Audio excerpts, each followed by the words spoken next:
Ete Davies, Cool. thank you so much for joining me today. I'm not even going to let you say thank you for having me because I always. I was that. about to say No, that. no, you're not allowed to Okay, today. right.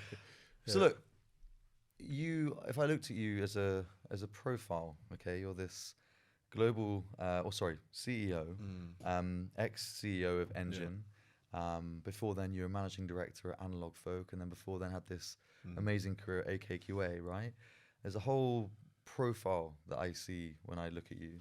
But every time you and I meet, I see a human being, a very relatable, kind, thoughtful human being. And so I always like to start this podcast by asking, who was the first person that made you feel talented? Yeah. Well, I mean, you've just said enough to make me feel. Was that the talented. first person? Yeah. So I'll take that. But seriously, I should get you to write my my bios because it's much better than sort of the professional stuff that you have to write normally. First person that would make me feel talented. There's a part of me that would be really remiss if I didn't say my mum. Do you know what I mean? And so goes without saying that your parents make you feel special or talented. But if I was to sort of point to one person sort of outside of my parents, it would be my English teacher, Mr. Mannion, in secondary school. And the main reason for that was I was not like an unacademic child, but just didn't really apply myself and got into all kinds of trouble, just not really behaving or sort of paying any kind of attention in school the whole way through. I mean, maybe typical sort of teenage boy behaviors or whatever else. At the time, we'd moved from Lewisham in London to to Kent, and I just started this school in Canterbury. And the time that we'd moved to sort of Folkestone and this school in Canada, I was the only black kid, I think, in the year. And then also, I think, one of maybe 2 or 3 in the whole school, So it was, I mean, it's very different now, the sort of environment there. But there was kind of that pressure. They were sort of coming to this new school with this school report from my previous school, which was not flattering or favourable. And I was I think 13 or so. I distinctly remember the first day that I was there and going to classes, and you'd get that moment where the teacher would go, okay, here's a new kid. And it was quite clearly sort of debriefed on you. And I remember one class, the teacher was even I don't think you're supposed to be in this class. I was supposed to be in it because, I'd done the grade, but they just didn't want a problem child. And I had this English teacher, and he was your sort of typical kind of cool teacher. He had movie posters on the wall. He taught film. Do you know what I mean? Sat on the chair the wrong way Yeah, around. exactly. Yeah, he was that sort of vibe. So instantly we all thought he was the best thing on earth. But what he did, because I've never really been tested, sort of being dyslexic, but I always struggled with syntax, particularly in school, and grammar and stuff, which I think didn't help my general application. But I remember in his reports, he would essentially say the content and what you write far exceeds anything that anyone's sort of putting together in terms of what you're saying. The syntax is an issue, but we can work on it. But it's sort of that kind of point where someone actually saw beyond the point you said before, the reputation of a problem, and actually saw that there was something else within there that was above kind of average or something sort of special, and then actually to tell the person that. I think that was probably the first sort of articulated moment that I could think of. Someone said it to me sort of outside of mum saying, "Oh, you're all special," kind of thing. We're all special. I mean, come on, there's only one of me. Because she has to. Well, actually, if you ask my brother and sister, she has favourites. Oh, really? Yeah, really? Yeah. She's got favourites. Where are you? I'm the favourite child. No, of course. Yeah. Well, that's what they say. I have a different opinion, but it was how you feel, right? Yeah, exactly. So okay, right. I mean, thank you for that. That's helpful to know. I think I had a similar situation. Weird, I think, with my English teacher as well. So then, I want to skip from then to CEO because I think that the bit that obviously you do so much around inclusivity and getting people to come from different backgrounds into this industry. But what were your core set of skills? So and how did you discover and access the industry now? Yeah, it's a really good question. In truth, I think I'm actually always learning my sort of core set and skills. Like it's I assume you do as well, sort of quite self-aware, so spend quite a lot of time sort of evaluating where you are and where you're going, and what you're learning as well, which is a sort of big part of it. And I think that in itself has been one of the, I guess, sort of fundamental skills or characteristics that I have, which is that flexibility and that ability to sort of learn and adapt. And I've changed so many roles across my sort of career journey, worked in lots of different environments. A lot of the time it would be the first time I'd sort of worked in that kind of setup, and the learning curve has always been like that, and I quite enjoy it. But I know that, like, when I'm learning and sort of like sort of building skills or experience or pushing myself out of my comfort zone is what I enjoy the most. So I think that sort of that kind of core skill around that adaptability and that ability to learn is there. The other thing that I think I've developed a knack for is being able to get groups of people who may not necessarily have had similar opinions, or might not have the same sort of objective, or like different skill sets or point of views, to come together around like a shared objective. And it's probably why I ended up in project management initially, because that's when you just got to pull all these different skills across the business, work against like a ridiculous deadline, sort of budget challenges and client pressures, to get to something great or sort of special at the end. And then as you sort of build your career, you go from doing that like on a team and a client level to going, how do you create the right environment to do that? So I'd say that sort of adaptability and sort of learning, and then also being able to bring teams and lead them towards something. But as like a 18-year-old, or whenever you entered, I don't know if you went to university, like were you organized? Because if you started in project management, like what was your core skill? Like for me, it was people like my family, or like my English teacher would say, you can talk a lot, right? So I looked at jobs that I was going to be an estate agent. What was... Imagine there's an 18-year-old person now being like, oh, he's good at X, I should probably try doing... Yeah, do you know, sort of going back actually to the bit about the English teacher, it was in his report, he said that I had like an analytical mind. And at the time, I was like 13, 14, I knew what the word meant, but I thought it was an insult in terms of what he was saying. It's like, what does it mean? So there's some... I would have heard that like manipulative. Problem like. with it, yeah, it's like, but I think it was because it probably goes back to that thing of like learning and being able to sort of like wanting to sort of pick things apart and study them and then break them down, and then figure out either why things work the way they do and how they can be changed. And so I actually followed a study and sort of academia path, going to uni and so on, that was like science based. Partly because like if you're like West African immigrant families, there's only, well, at the time I was like going to uni, there's only like so many career choices you can take. Everyone's pushing you to be like a doctor or a lawyer or engineer or a pharmacist. Like any other career just doesn't exist. Do you know what I mean? After what? Yeah, exactly. Yeah. And like, even I think it wasn't until I was the MD of Analog Folk that my parents, or my dad in particular, actually realized that my job wasn't sales, and they were sort of telling other people, this is what he does, we're really proud of him, look, he's in the newspaper, this industry magazine. And then suddenly you're like wheeled out at family events to talk to the younger ones who are not quite sure where their future are going, because it's a career now. So I was... It took you 15 years. Yeah, exactly that. 50 years for family recognition, never mind what was going on outside. So I was sort of headed down a path, I think, that would have ended up going down something which was a bit more, maybe science based, a bit more potentially like teaching or so on. Although I never really had a motivation to teach, but it was kind of, I guess, the career that you would choose unless you wanted to work in a lab. And I found I really didn't want to do any of those things, and kind of fell into this, really. So I'm hearing analytical mind. What makes you unique? Just from hearing you speak for like 5 minutes now. Analytical mind times storytelling human being that can pull together a team of people around an objective. Yeah. Because my next question was going to be around, okay, project manager, but I don't know how many. I don't even know if I know any other project managers that have made it to a CEO role. Yeah. So, project manager at AKQA, and what was the moment where you went, oh, I'm a little bit different?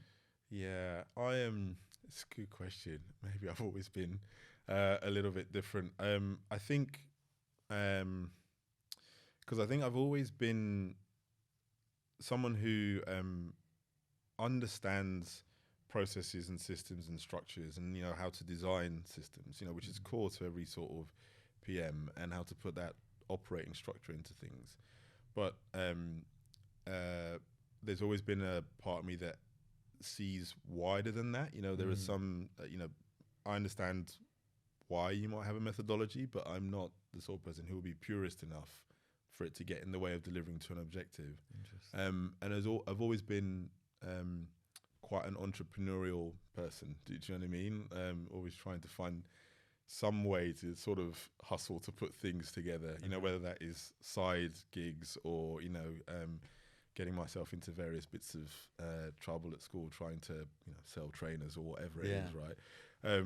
So there's always been a part of me that, in a weird sort of way, has been in. You asked the question before about being that organised. There's always been a part of tension, I think, between like one half, which is exactly what you'd expect an ops program project manager to be in terms of how they think and how they're structured, and then an inherent characteristic to want to have that sort of disruptive side and the sort of what if kind of questions to things, rather than going, well, here's a set of rules, we're just going to follow these rules. There's another part that goes, well, actually, F the Fuck rules, the rules. so to speak. There's a path of least resistance there. So that's always been like a characteristic. And when I started at sort of agency world, I was always quite client facing, and always was more interested, or equally as interested, in what we were making and how it would benefit the client ultimately in terms of their wider challenge, as much as the process of getting to the making it, which a lot of producers, rightly so, are sort of obsessed on that part of the craft. So I found myself in, I guess as a consequence, like a lot of teams and clients where I was able to sort of flex on both sides, and so be more than a project manager or more than a program manager. And then, AKQA was probably the really pivotal moment of breaking out of practice into sort of other leadership roles, because everyone in AKQA was expected to be multifaceted and to be very much entrepreneurial, but be strategic and be creative, and as well as an expert in their core discipline and practice. And it was sort of baked into the culture and in the talent that was sort of hired, which is why the agency was and does such great things. And so I was on the Nike account, part of a team where we were all quite fluid in terms of what we did. Yes, you had your core area of practice, but you're expected to be able to manage a client relationship, to grow a client business, be able to think beyond just the client, as well as to what it means in terms of how we were building the account more broadly. And as part of that leadership team, I was really fortunate. We started to work internationally and set up offices in the US and in Asia, and in all over Europe. And the real career switching point was towards the end of my time. I think the last year and a half at AKQA, we were switching out. We were sort of transforming the Shanghai office, which had a bulk of work that we did with Nike, but then also some other clients. And there was, we were making some changes in the leadership team, as well as trying to sort of re-energize and revive that office and bring it back up to the expected reputation that an AKQA entity has to deliver on, in terms of its work, its team, its culture, its sort of clients in that market. I'd been out to Shanghai a few times with the Nike account, with Nike work, but then because we were changing the leadership team out, myself and a few of the others who were across that international leader team were taking it in turns to be the acting MD in the Shanghai office. And I loved that experience for like a lot of reasons. One was going in and, you know, Being the turning MD. around, being an MD, turning it around, working with the leadership team that were there to think about strategically, where is this, you know, business going? What's the plan? What's our proposition? What's the sort of culture we want to build? You know, supporting the hiring process of bringing the new leaders in, working with the clients in the market to refine the AKQA product. So it was, you know, the brand experience was consistent, but, you know, sort of how we delivered and, you know, what we created was relevant to what clients needed in the region in China, which, you know, itself was also a massive learning experience because I'd never experienced anything like that sort of culturally. The time I was in China and both in Japan as well. So there was a lot of personal growth that was going on as well as career growth. Wow. Got to the end of There's that. like growth squared there. Yeah, it's like totally I'm doing client stuff, project management stuff, cultural stuff. Yeah, completely. It was. I mean, it was. I would say that was a transformative point in both my personal and professional kind of career, just because of all that stuff that was going on, and sort of taking that opportunity. And it was at the end of that sort of period of time, you know, that when I sort of came back and just thought, actually, I've gone pretty much as far as I could go in terms of the expertise of practice in program management and delivery and operations, because I was, you know, international head of delivery, but I'd really enjoyed leaning more into business leadership and, you know, being the MD, and that's when the, you know, just serendipity that the AF conversation just seemed to be happening at around almost the exact same time that I'd gone through that experience. So it's right at the end of, I always say like move at the end of the season, right? Every role has a season. Yeah. And it's really tempting to stay on because you're the guy. You know, I've been in this role, I've made all this change, I can collect all my spoils here, I've got this respect. Yeah. But the season's finished. Yeah. And it's funny, you see lifers at state agencies and they go, why didn't I change or get paid more? And you didn't move at the end of the season. Yeah, absolutely. So that's a really accidental, maybe not, who knows, end of season moment where analog folk go, cool, we see that you've done that. Yeah. Come join our thing. Yeah. How was that sold to you? How was that the situation there? Yeah. So there was a recruiter that had worked at AKQA and he'd gone over to AF, and they had an MD in the London office, a guy called Matt Law, and he was moving into another role, but they hadn't told me about it. He was moving to like one of the global roles, and the founders of Analog Folk, like Matt, Dyke and Bill, they had been at Tribal where I'd worked at before. We never crossed over, but like we sort of had circles and we knew each other, and, you know, they had clearly have heard of me from other people. And initially, my recruiter friend, like Ravi, said, look, they're looking for like a head of delivery role. Do you want to come over and sort of do the role there? And I said, no, I'm really looking for like an MD role. And I can't remember how that got back to Bill or to Matt. But I ended up going in, and I went in under the premise that I was having a conversation about an potential future MD role. Yeah. Bill was also scouting for his MD role at the time. The recruiter thought I was there to talk about the sort of head of delivery role, because the head of delivery role I just left as well. You know, almost instantly from sort of that conversation with Bill and just, you know, seeing the clarity of purpose that they had in the business, the sort of the independent spirit, the sort of like, you know, the rapport that you build with somebody instantly. I was like, okay, I can feel like I could really work here.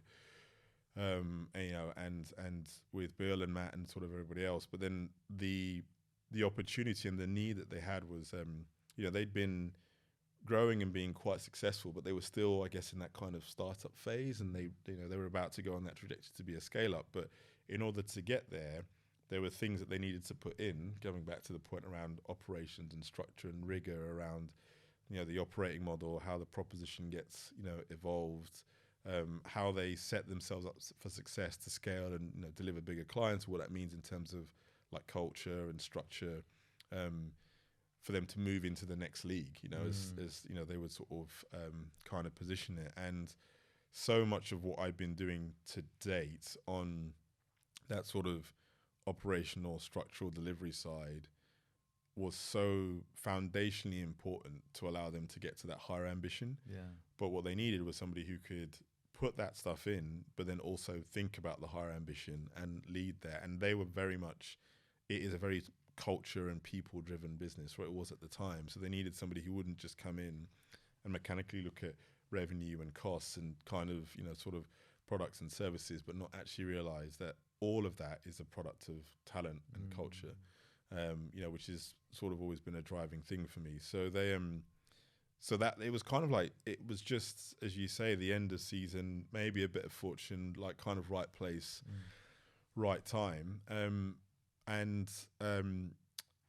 Yeah, so I left that conversation, and you know, Bill said, well, we need someone immediately to come in and sort the delivery stuff because we've just lost our delivery guy.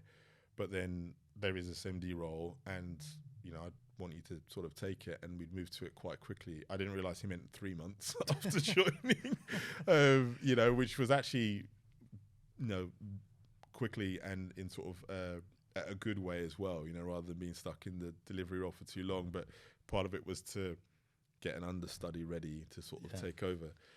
Yeah, and that was it. Yeah, I get the sense when I chat to you, I always, you know, we speak about like happy times and that kind of stuff. I kind of got two questions really. One is, how did you know if your appointment had been successful? Was there like a dashboard that you were measuring that with? Was it a feeling? Was it an achieve? Like a year in, how do you know? Yeah, it's a good question. So it's a bit of both, to be honest with you. I am, you know, the AF role in particular. I always felt very supported by the founders because they knew that they were taking a bit of a punt on someone who hadn't been, you know, sort of an MD before, to run what was the biggest office that they had in the network, and they consciously did that, and they were clear with me as well, is that we want to create an opportunity for you, and we've got confidence. We know there are gaps there, but you can learn from both of us, Bill and Matt, in terms of different kind of areas. And Bill was, the thing that I'd sort of learned from Bill, which I still have to this day, I think, and kind of my tenet of skills, is he was very good. Well, both him and Matt were very good at, like, okay, here is our plan on a page, our strategy for the year, really simply articulated, that sort of ties back to overall business proposition, and like the sort of key, sort of core initiatives, like 2 or 3 things you'll do in sort of like people, product, profit or whatever, that will help you deliver on that, and how you'll measure it. So there was that kind of structural framework, which, I guess, obviously everybody has, but, you sort of use that to plan and check the sort of commercial, operational, the tangible performance of the business throughout the year, or, what you're delivering in terms of mission. But then the other part, you said feeling, and I think that was a really key part, is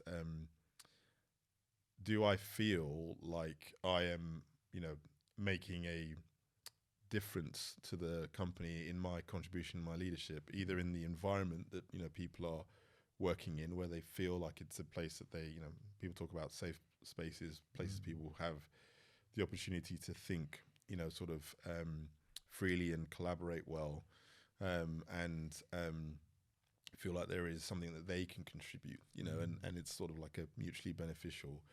And that's intangible. I mean, you only really get that from being in the business, so to speak, like talking to people, spending time, and observing what's going on, and doing that without ego, because it's very easy if people are saying things that aren't great and they're having a negative experience, because you're in charge, you sort of take it personally and you go, well, actually, I think it's all fine. Why can't you see what I'm trying to do? Actually, you have to separate your ego from that and look at it from their perspective. So it was a bit of a balance of both of those things. And if anything, I think probably indexed a bit more into the feeling side of things in the first year. And part of that was, as I said, I think the freedom that I was given by the founders, really, because, I was building on the path of success that they had and sort of helping them sort of evolve. So it allowed me to focus a bit more on making sure we created the right environment for the talent to sort of thrive. And it sort of led to success. I mean, we won tons of awards, acquired a ton of global clients, the network was expanding globally, but we also started to expand into Amsterdam. So yeah, it was a bit of that. I mean, now what I do is I have a lot more personal structure, or I'll write down some. There'll be the sort of business facing, sort of objectives, similar to the framework that I mentioned before that I'm sure everybody sort of uses when they plan their year out. But then I'll do something similar. I know we've talked about this before, where you kind of write down, okay, your own personal strategy, both related to the business, but yourself and what you want to kind of achieve. And I am a lot more conscious now of checking in on that more regularly and going, actually, if I'm not devoting enough energy to getting to these things, are they the right things? Or do I need to sort of be applying myself differently? Do you know what's mad? When you were speaking about that analog folk role, that was a really good role. Like, and I don't mean that like flippantly, like, oh, weren't you so lucky to have it? I mean how it was set up, right? So I speak about these 5 elements, and I actually recommend anybody using these 5 elements when they're thinking about leaving their job or thinking about joining a new place, right? And look at, that's what I was listening for when you were speaking about analog folk, right? Scarf. I speak about scarf quite a lot, right? So S is for status. Have I been given the right status to do my role? Managing director, yes, very clear. Clarity, you were so clear. You had the like the 3 elements that role was broken down by. Super clear what they expected from you. Brilliant. A is autonomy. Most CEOs and managing directors that I speak to are leaving their job because they've got a fake CEO's role. They've got the title, they've got the status, right? And they've got the clarity with no fucking autonomy. And that's ripped away from them. It's like, go make all the change, but don't do it. Right? The other one is relatedness. Like, do I feel like I'm in a group of people that want to achieve this thing? And then the last one is fairness. Am I being paid and treated fairly? Those 5, it sounds like that was all 5. I might steal that, actually. Mate, that's quite scarf, good brother. To sort of evaluate my stuff going forward. Always do it. I like that. And it comes up in when you're having a conversation with like your boss or your peers or someone speaking to you. Every single time when someone says, I'm feeling not right, I guarantee you one of those things will be there. I stole it from a lady called Kate Sotheby, who's a neuroscientist. She uses that when anyone, not just employees, but when any human in a relationship is feeling disgruntled, generally it'll be one of those 5 things. It's mad. I mean, it's brilliant. It's brilliant sort of articulation, because it's all of those things were ticked, I think, in that experience. And people say that thing of, if you're in the right place, then work doesn't feel like work. It feels like you're enjoying it. And for actually a long period, not because there were obviously some challenging times, but for the bulk of my time in AF, I don't think there was a single day I was apprehensive about going into the office. Do you know what I mean? Or apprehensive about doing the job role. In fact, it was the opposite. I loved the job, like every single day of doing it. Do you know what I mean? I loved the team, loved the work that we were doing, the clients we were working with. It didn't feel like work. It didn't feel taxing at all. And actually then started to feel quite natural, as you're saying, because all the pieces were sort of in place. Then the big C. Sorry I'm going through your career. We can skip past the bits if you don't want to be in it. But I guess there's the status looming. Oh my God, engine are knocking. They want to call me a CEO. It's a bigger toy box, right? I've got what was WCRS, Partners House Aldridge, Caravan, Trailer Park. Trailer Park. This like soap bar of fucking businesses crammed together, and they go, you're the man that's going to glue it all together. I can imagine there's some ego in there. Was there some? Let's go through the scarf. Okay, so status, we got a big tick because we got the CEO. Clarity? No, there was. Right. I mean, in hindsight, I didn't ask enough questions. And I don't know if it would have made me change taking the engine role, but I was naive, in truth. Do you know what I mean? And so I didn't really ask the clarity going in. There was almost this sort of explanation that everything's a bit of a mess, but there's an opportunity there.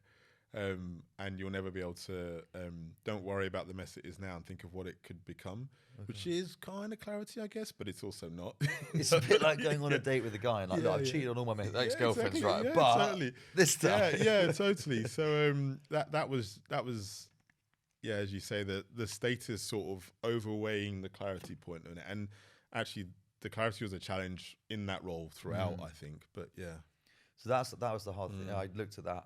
I think we had a chat afterwards, and That's a really hard brief. And one of my questions I want to Yeah. ask you is consolidation, right? Mm. We're in a time in Adland where Mm.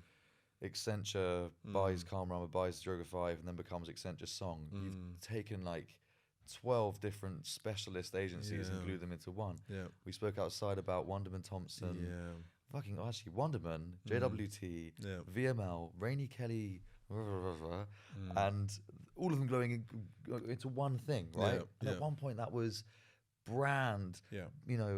direct mail, CRM, Mm. production, data, fucking everything, right? Yeah. And they've just gone zoom. Yeah. This is a big question to answer, but Mm. how the fuck does an agency? Well, firstly, why are they doing it? Yeah. I'd love to know from a client perspective. Yeah. Why is this a good move? Yeah. I mean, so the answer to that, I think, is one of those that every agency will post-rationalize. Do you know what I mean? To sort of whether the true reason that they may be doing it is, sort of cost efficiencies and, sort of margin optimization. And in fact, maybe some of the businesses, there is that kind of bloat there. So operationally, it's the right thing to do. Which is a big reason, I think, or one of the key reasons a lot of businesses do it. It might not be the hero one, but it definitely is one of the top reasons. The other strategic reasons, I feel like there's a lot of rationalization. Some of it might be based on elements of truth and kind of data around what the business perceives the opportunity in the market is and the general direction in terms of client needs and client services. I mean, the point around sort of integration and consolidation, in itself it's not a new concept. It's sort of like being touted a lot as here's this revolutionary thing that clients have been asking for. They want that, kind of consolidation, integration, simplification, and so on. It's like, I mean, yeah, like they've been saying that from the very beginning, even when things were separate. I remember being in digital agencies, working with media agencies. They don't really, yes, they have the different agencies, but ultimately they want people to work together, collaboratively to come up with their solutions. And if that means it all has to happen in one business and they can get that, then great. If you can get that, and we had it with AF, where you have other partners like independent media partners, but you work as one team, and people aren't squabbling, over like revenue scraps with each other as agency partners, and more sort of focus on what they're trying to help the client with. Is that the problem then? So like, let's say I'm the CMO of, Yeah. I don't want to use a current client of yours, Warburton's, right? Ex-client of yours. Yeah. I'm the CMO of Warburton's. I'm currently working with WCRS to do my brand, I guess a client would call it brand marketing. Yeah. What's happened in my day where I've gone, oh, can't you just all fucking work together? Like what's happened for me to then signal to WCRS that I want them to all blend? Yeah, so I mean, I think taking Warburton's out of it, because I think they were quite a good example of like how they worked well across the group. But to your point, in terms of what happens in the day, I think obviously, I mean, we all know our clients have a ton of challenges over and above just the marketing and brand activity that we get, briefed on. It's like a slither compared to the entire ecosystem of things that they are looking at within their business, but also within their sort of tasks. And so what they want from the genuine partners is somebody who can provide, like, can understand the challenges that they are facing, across not just the bit that we engage in, but sort of the wider ecosystem, and think about how do you put together a solution, whether it's a campaign or whatever else, that solves the problem that you've been briefed on, but actually, creates additional value sort of elsewhere. I think the challenge that sort of happens in the client's day is when, and this can happen in the same holding company, right, where you have different agency and different talent partners that have a different perspective that's not aligned around the wider ecosystem challenges and the immediate one, that the inherent motivation for whatever solution or idea that they're providing is ultimately around how they maximize their growth and their opportunity, rather than how they actually service The client. you and service the client. And so that they're sort of sitting there and seeing agencies squabble with each other, agencies not really understanding their need and trying to find ways to come up with solutions, ideas, things that help solve their challenges or their need, or working in partnership with them. And as I said, it's a fraction of what they do. It's obviously important, but it then just becomes problems where they're sort of arbitrating between different people, and actually we should be working together to relieve some of the burden on them, and helping them deliver on their sort of objectives. And so I think when there's that misalignment between the agencies, and even more than a misalignment either collectively or individually with what the client needs are and what they're trying to achieve, I think that's when you see the challenges start to sort of arise. I mean, without sort of naming any names, I've been in an agency environment where we were on a pitch, same client, and we got on the agency call, the pitch call, and everyone does the rounds of like who all the agencies are there, and you have one agency that's in another geography, same agency that we're in, one office in another geography.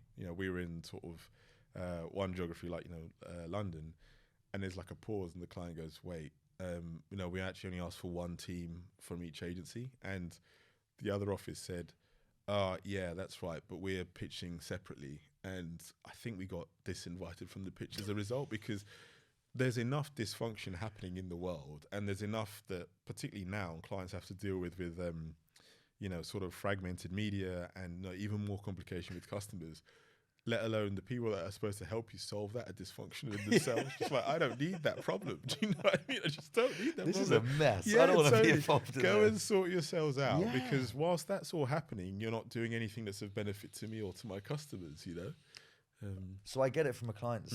That's really helpful, by the way. I've never thought about agencies being wrongly incentivized in a way. Well, for them, for their survival, of course, their solution is going to be much more important than the other agency's solution. I get it from the client side. Flip it. So agencies now that are going, okay, client wants us to consolidate. Yeah. What happens now? Because let's say you've got I'm going to use an example that's not an agency that you've worked at. Let's say we're Wunderman Thompson right now. Yeah. Wunderman, digital marketing business. Thompson, brand above the line business. Merging with VML, digital marketing business. And RKCR Yeah. There is going to be so many like duplicates in each of those businesses, right? You're going to have a project manager. Yeah. I can't even say that there's a specialist project manager at Wunderman Thompson where there won't be a very similar version of that at VML Y&R. So when they come together, what is the reality of that? What happens? I mean, it's messy. Having been on the inside of it as an employee that's going through that merger, and then also as somebody who has the task of being part of an architect of that, it's not clean. I don't think what anyone ever says to you, because you are looking at, there is duplication, but even more challenging, you've got people that you're trying to, in some cases, consolidate into single teams or practices that are so different in skills, and as I mentioned before, there'll be a challenge to go, okay, how do we become more efficient? How do we actually become more connected? And then you suddenly realize, the engine is a really good example, right? We had a sports marketing business and an events business, and then you have WCRS, and you're like, there is no similarity between these businesses other than they all work into the CMO. Like, rate cards are different, titles are different, like where they look for talent is different. The type of skills and experience the talent have is different. Who they compete with in the market it's miles apart. And so how do you bring all these things together without losing something? And there is always a risk, I think, that you lose something, either in potential of where the business goes, or in terms of talent, or as leaders you have to resolve that. The only thing that you can have is a real clarity of intent around the new thing that you are building.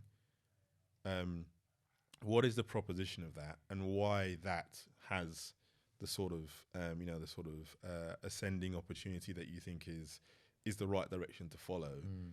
And then in order to build that thing, what are the component parts that you need to sort of put together? And I know that sounds quite sort of what's the word, like top level, disconnected from human, but it's the starting point that you need to kind of get to, and then you sort of look at, okay, what do we have, do you know what I mean, in terms of people and talent, and also sort of clients in the mix. What do we need to build in, sort of buy in? What do we need to adapt, evolve, and also what do we then need to look at and go, that unfortunately doesn't fit? Yeah.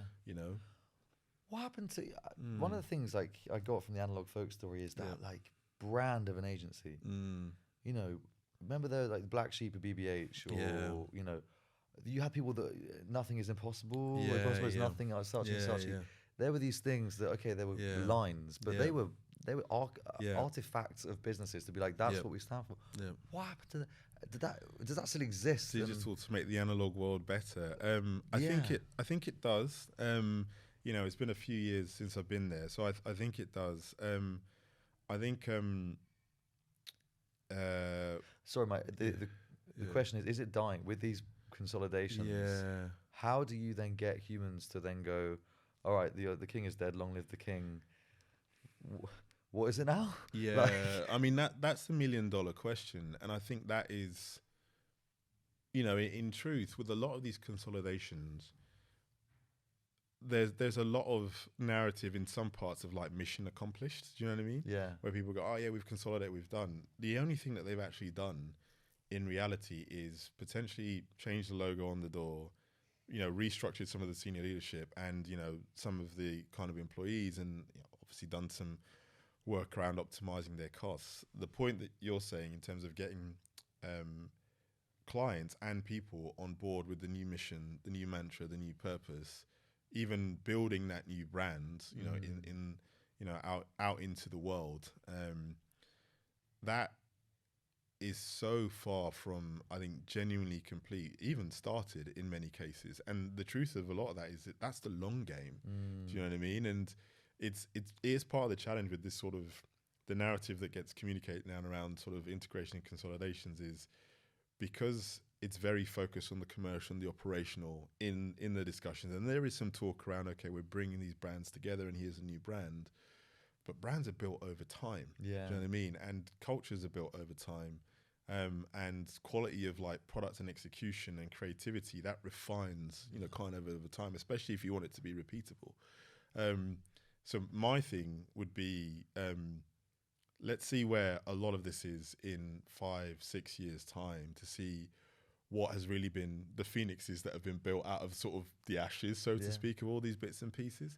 But you still have to have, to your point, you still have to have the clarity of what the intent is. And sometimes I struggle with whether it's the word, whether it's the purpose or proposition or whatever else, and kind of settle on the intent in terms of what is this group of people that ultimately form this business going to make, sort of create, put into the world, and work with clients that will set it apart from its competition, and as a result of which generate its success. Do you know what I mean? Yeah. And I don't know how many of the restructures that intent is clear. Do you know what I mean? I think there's lots of interesting words around brands and propositions, and a lot of it's evolutions rather than, okay, what new is being created in the consolidations. It's a fucking good answer. Yeah. I want to it would be criminal not to speak to you about inclusivity, because when you started We Are Stripes with your brother, that's right. Yeah, that was a new and scary thing to talk about. That, like 8 years ago, you were speaking about how there wasn't enough access and opportunity to underrepresented talent coming into the industry. I think you even said at the time that you were scared that was going to damage your career. Yeah, target on your back. Yeah. Now now it's you can't look at an agency website or hiring policies without seeing that. And so you had to almost say like, the work that you did then has led on, with the help and the aid of things like Black Lives Matter and George. That was genuinely punky and revolutionary, like for then. Yeah. I want to we're not. Like you were saying about being in motion, we have not solved the diversity and inclusion problem within the industry. I want to ask honestly, what works? Because you've been involved in a few things, Culture Heroes, bunch of different things. I can imagine you're a very popular person. They're like, imagine someone go, we're doing a D&I thing. Can we bring you in and solve our thing, right? Yeah, I bet you're very popular to bring. So how do you quickly go, that's not going to work? Yeah. And how do you go, that's different, I like that? Yeah. So it's a good question. Within within the agency sort of space, for me, there's like a couple of levers that let you know whatever activity is happening, that something is likely to work. And one of them, which is rare, but like if there is direct pressure from clients on the business to have more representative, not just the work it creates, but employees, like nothing changes an agency more than what its clients do. I mean, we are what we eat, do you know what I mean, so to speak? So the minute that, pitch decks, RFPs, or, there is some sort of supplier agreement, and that's everything from inclusivity to sort of like ESG and sustainability. The minute that starts getting into either relationship conversations or contractual things, or even the shape of the clients start to change, that actually drives quite a lot of change within the agencies. Okay. But within the agency internally itself, a big part is it's really leadership buy-in. Like leadership have to believe that diversity and inclusivity will ultimately lead to better like creative product, as well as from a sort of imperative like commercial case. But then as individuals and people themselves leaders, they also need to intuitively believe they want to create a company that's more reflective of a modern society. Yeah. Do you know what I mean? And want to create a company where people genuinely enjoy being in and sort of learn from each other, and there's a richness there. And AF was a place where that was so front and center for Bill and Matt that they would pursue that even at the risk of commerciality. Yeah, commerciality. Do you know what I mean? And it paid off for them in a lot of ways. So I think once you get that leadership alignment, like intuitively and strategically, then you start to get the things around real investment in like, resources and finances towards change programs, towards looking at, more inclusive recruitment and talent acquisition, and, things like retention and sort of progression of, either underrepresented or marginalized groups or communities. So I think that leadership skin in the game is critical, like that sort of genuine skin in the game. And then, it's obviously, looking at your recruitment and sort of talent acquisition programs is key, but I think more importantly, looking at progression and retention. And once you bring people in from diverse sort of backgrounds, experiences, whatever, what are exactly leadership doing to sort of create an environment where those people feel like they can, I don't want to say be authentically your true selves, because it feels quite hackneyed, but actually they feel like there isn't a part of them which is detrimental to their success or their performance or their progression, however they choose to express it.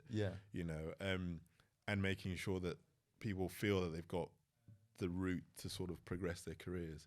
But that leadership piece is so key, because you have to have buy-in. Without it, it's lip service. I'm sure you see in the talent bit as well. It's sort of, we always get the same brief. Like it's almost and you kind of you might be like feeling a bit of tiredness about the situation. I'm not, and that's not me sitting on a thing. Oh, none of you are doing it right. Because Jesus, we're not there either as a 12-person business.